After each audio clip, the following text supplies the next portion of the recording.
new hot and techy Brezza, the city bred SUV.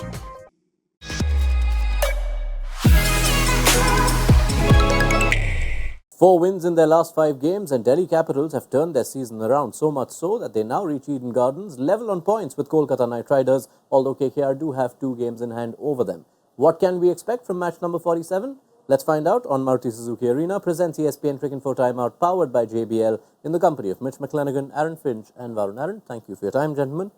Aaron, quite the surge from Delhi, and something not many saw coming, say, a few weeks ago. All of a sudden, we're heading into May with Delhi very much part of the conversation. Yeah, they certainly are. And I think that's the benefit of a long tournament, is that you can go through some ebbs and flows in your form, and you've got an opportunity to get some different personnel in your side and find your best combination. Because I think when we looked at them in the first part of the tournament, they looked nowhere near the level that would get them into the playoffs. And now, if they continue this form, the way that they've been going, they're a massive chance to start putting some pressure on for that top 4. Does this fixture assume greater significance for Delhi, considering they go into a week-long gap after Monday? Well, at this stage of the tournament, every win's going to be important. For them, to keep the momentum going is going to be critical. It puts them probably into the top 4, barring net run rate. If they do get this win, it'll put them above KKR. So you could see a whole flip there. The week-long break is going to be very beneficial for them. They've got David Warner out with a hand injury. Ishant Sharma with the back spasms should be right in a week. So that'll be a nice little timing for them with their little break on the run in. So if they get this win now, get that week break and get a couple of their key players back into the side, they've got a nice little run home. KKR do have the benefit of games in hand, 2 games lesser than Delhi going into this one. But if you look at their remaining fixtures, there is a bit of a daunting challenge there. You've got away games in Lucknow, in Gujarat, in Rajasthan. So there's an added pressure of getting these 2 points here. I think all the teams have to try and win every single game because it's really, really tight in the middle. KKR pretty much have their batting sorted, especially with the way Narine and Salt are batting up top. The only area where there is a little concern is their bowling. They've not been able to get Mitch Starc going, but I think his injury last game was a blessing in disguise for him. Knowing him, he's a really quality bowler. He might sometimes you just need like a game off or like a few days off to just get fresh, clear what's been happening before and come into a new game. So reinvigorated Mitchell Starc will do wonders for the team, and I'm looking forward to that. I think that they'll be looking forward to getting through this game, hopefully winning, obviously, but then getting away from Eden Garden, because it's such a raffle there when you're playing, when you're bowling second. It gets so wet, the ground's tiny. It looks like anything is chaseable, like we saw last time. So I think that they'll benefit a bit more from being on the road than what some other teams might. Yeah. Delhi's resurgence has been propelled by Fraser-McGurk. Not many in India would have known him till a few weeks ago, but here he is, 5 games played, 350s, 2 of which have come off 15 balls. Aaron, I must ask you, how astonishing has it been to see someone as unheralded come and take the league by storm? Well, I've known him for quite a long time, and for a 22-year-old, that's saying something. I played in his domestic one-day debut a few years ago, back in 2018. He's got so much confidence, he's got so much skill. So I'm not surprised to see him come and perform well. I'm probably surprised that he's been as destructive as he has been. We know that that's a part of his game, but the ability to just continue to go from ball one is extraordinary. I mean, last game he walked out and hit 4-6-4, first 3 balls of the game to set the tone. And once he gets going, he doesn't take his foot off the gas. So that's why he's such a destructive player and brilliant to watch. And that's a bit of a theme of the youngsters coming into T20 now at this level, is that they've just got the game ready to go when they walk in. It's early days, but when you look at how he's been scoring pretty much every area of the field, he's striking at 250s, at a leg side strike rate of 273, which is still lesser than his offside strike rate of 280. When you look at a batter batting that way, how do you try and stop him? Yeah, I'll probably lean on Finchy here as well because he's seen quite a bit of him. But from what I've seen where he's struggled, it's been outside the off stump.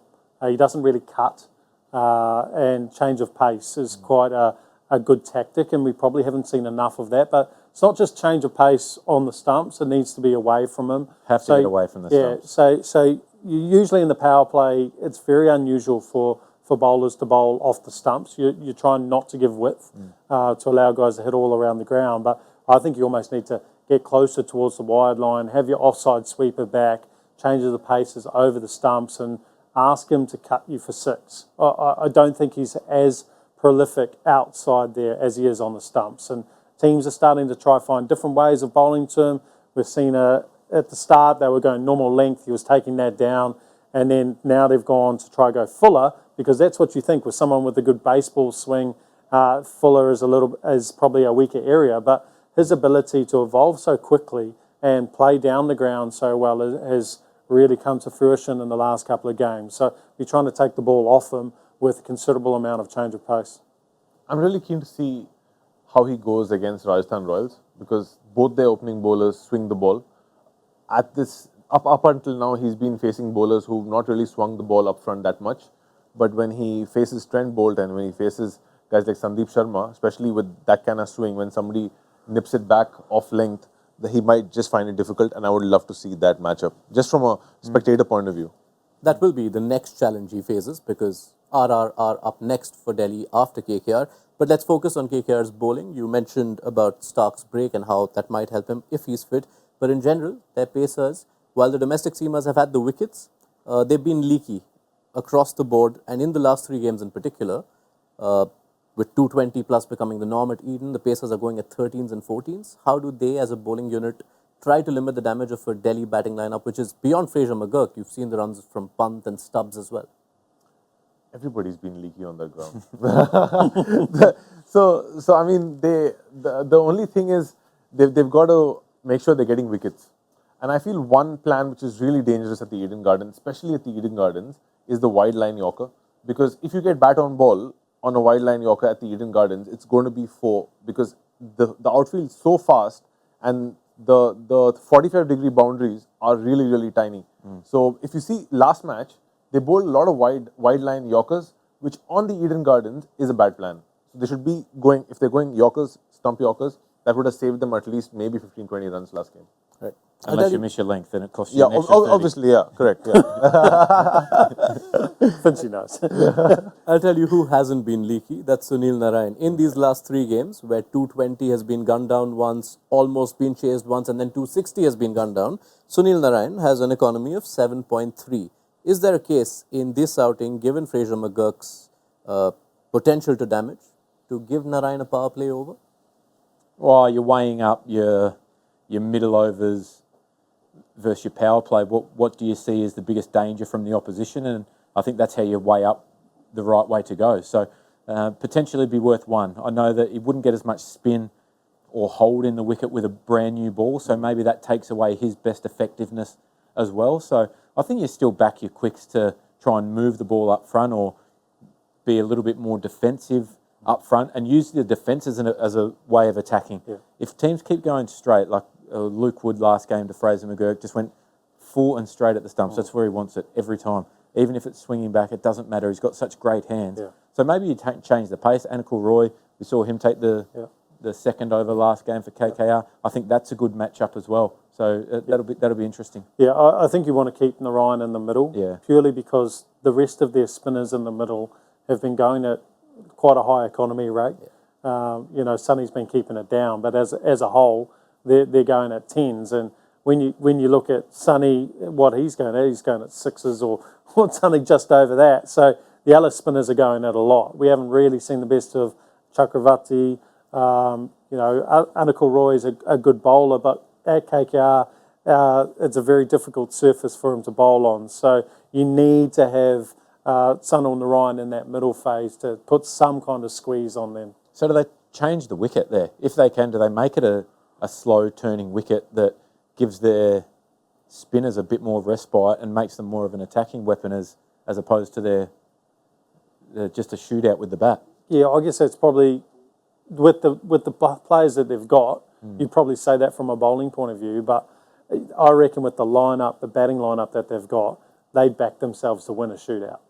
Yeah, I think they tried playing on a slow wicket, but it didn't play slow, because a couple of matches ago at the Eden Gardens, the day game, that was supposed to be a slow wicket, but then when the dew set in, it was like rocket fire everywhere.